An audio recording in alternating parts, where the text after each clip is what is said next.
Iba ang aksidente sa inaksidente. May possible foul play nga ba sa pagkamatay ni Rene at ni Adili? Yang may bilog at may arrow, si Kiefer Alas po yan. Kaparehas na Rene na rookie pero sila ay rising superstars. At itong binubuhat naman si Adili.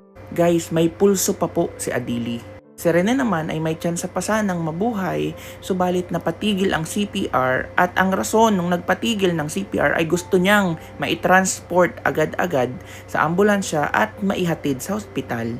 Kaso nga lang po, ang panandalian, kahit panandaliang pagpapatigil ng CPR sa mga nalunod ay napaka-critical.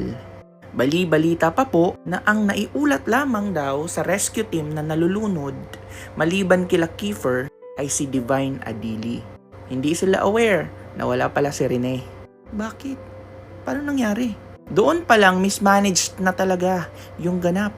At dahil nga daw po kasali din sa mga muntik ng malunod si Alas, yan si Kiefer Alas, ito ay sobrang na-shock. Kaya hindi na siya siguro nakatulong sa grupo. Pero tinadtad ito ng kritisismo. May mga psychologist na nagkokomento na hindi daw ganito yung itsura ng na-shock if may incidenting nangyari talaga sa'yo. Well, sa kwento naman po ni Kiefer, handa na nga daw po siyang mamatay. Hindi niya lubos akalain na may makakatulong pa sa kanya. Dagdag ko lang sa mga nagtatanong kung bakit nakaligtas tuloy yung mga hindi marunong lumangoy gaya ni Kiefer. Sabi ni Kiefer, because of improvised survival. Gumamit siya ng mga doggy paddle at paghiga sa tubig para makalutang. At nakaligtas siya nang makita si Sam Reyes at sabay silang nakabalik sa Pampang. Siyempre marami ang mga hindi naniniwala. Unang-unang katanungan kasi, sino ba ang nag-approve? Sino ang nag-approve na doon kayo sa lugar na yun? Ginusto din ba iyon ng mga team players? Isa pa sa mga malinaw dito guys wala pong permit yung team building sa Ateneo. Linaw yun. Eto pa, lumayo kasi yung team 300 to 700 meters galing doon sa pinaka-minomonitor lang na may-ari ng resort. Nabihan daw sila na wag silang pakialaman at gawing exclusive ang training ng mga players. Ngayon, ikaw naman bilang may-ari, kahit papano naman, at meron kang, kasi record ko din to Tingnan nyo, sa nangyaring ito, napasara yung resort. Diba? Damay-damay na ang lahat. Going back, meron kahit papanong nagtitingin-tingin man lang or nagsabi kayo, kahit anong konting pangyayari po, please update us, inform nyo po kami.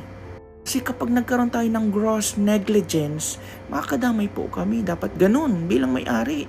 Regardless kung sobrang laki ng paaralan. Siyempre, ngayon natin ito masabi. Hindi natin alam yung sitwasyon. Pero, this should have been done. Di ba? Ito talaga.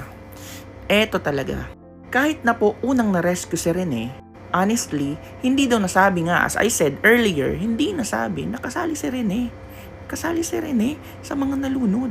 Ang alam lang si Divine Adili maliban dun sa unang nakaligtas na. Ito pa, na-rescue nyo na CPR na. Bakit pinatigil? Kinalabit pa ng babae yung nag-CPR. May nailuwa si Rene, meaning kahit paano bumalik yung katauhan niya. Pero kailangan pa rin ituloy hanggat na malaman ng lahat na humihinga na siya. O kung may dumating na talaga na magsusuporta sa medical assistance kay Rene. Kung nailipat ito sa ambulansya, madami ang mga nagsabi na imbis na agarang i-CPR or i-continue yung pag-CPR, kahit napaka-critical na nun, ay nagsa-cellphone pa daw. Ito naman kay Adili, pinakaisapan na daw yung ambulansya na hintayin si Adili. Pero siguro, ang isip din ng ambulansya, halimbawa lang, in a positive way, positive thinking, dapat maihatid na to sa ospital kasi baka mamatay, mga ganun-ganun. Kung sakali hindi na po nahintay si Adili. Doon sumakay, doon isinakay sa sasakyan ng mga pulis. Siyempre, iimbestigahan yung pinakamay-ari. Na alam yung kwento yung coaching staff, yung nag-organize, yung babaeng nagpatigil ng CPR, yung nag-CPR kasi dapat alam natin kung ano yung sinabi ng babae. Yung nag-drive ng police car at nung ambulansya, yung hospital, yung doktor. Maraming mga nagtatanong, wala pang CCTV sa resort. Lumayo sila doon sa mga siguro nakikater lang ng pinaka-resort. Kung lumayo sila, bakit? May plano ba talaga? Hirap kasi talagang isipin na walang nangyaring foul play. Ito may babasahin ako. Kumapit kayo ng malupit. Hindi po ito sinend sa akin, minention lang po ako dito. Hello po ate, good afternoon po. May sasabihin lang po ako about kay Rene Bobet. Since wala man po ako makontak sa mga kadugo ni Rene, sa iyo ko na lang po to sasabihin. Please hide my identity na lang po. Ilang araw na rin po kasi akong nanaginip kay Rene. Humingi po siya ng tulong sa akin na dapat maabot daw to sa family niya or kay Coach Jess. Basahin nyo na yan. Daw po si Rene ng 3 lalaki. Tapos, nila ang mga paa ni Rene, tapos sa dagat. May 2 daw po na nakita sa nangyari. Pero binayaran daw po para hindi magsumbong. Ako po mismong nanaginip kay Rene po. Hindi ako nakatulog ng maayos dahil na nakokonsensya rin po ako pag hindi to nakaabot sa family ni Rene or kay Coach Jess. Yan po sinasabi sa akin ni Rene. Habang buhay niya daw ako papasalamatan pag makaabot daw ito sa family niya or kay Coach Jess. Lagi umiiyak, aray ko. Ano ba yan? Lagi umiiyak sa Rene po, umingi ng tulong sa akin. Tapos nag-reply yung babaeng sinendan nito. Bakit gagawin yung ganun? May nagsabi about kay Kiefer Alas. Allegation lang naman to, speculation, don't take it to heart. Na siguro iniisip niya pagdating ng panahon hindi na siya magiging sikat. Actually sikat din naman talaga si Kiefer Alas. Kasi sobrang suportado nga naman si Rene ng buong Mindanao. Ang laki-laki pa naman ng Mindanao kumpara sa Metro Manila. Kaso nga lang sobrang hirap din manghusga sa panahon ngayon. Tapos ang usap-usapan pa, sa atin-atin lang to ha. Alam na alam ni Divine yung nangyari. Kaya siguro inanticipate niya na possible. Manghina nga po si Rene. Pero since alam niya, idinamay na siya. Kasi kung speculation ha, wala tayong sinasabing eksaktong tao. Pero pwedeng totoo. Nanghina si Rene, tapos to the rescue sana si Adili dahil alam niya yung nangyari. Pero since hindi sila pwedeng makapagsabi or makapagsalita, tinodo na.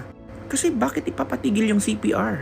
If andun sila sa lugar na yun, hindi naman baguhan yung mga nagtatrabaho dun o yung rescue team, aware dapat sila na bawal itigil ang CPR.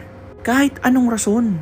Unless yung mga nabanggit ko na kapag may siguradong tulong na, sign of life, humihinga na, o pagod na yung nag-CPR. Ilang cambio pa nga lang ilang pumps pa lang. Marahil isa kayo sa mga nag-send sa akin ng message at mga nagsabi din noon, nababasa ko din naman sa mga comments nyo.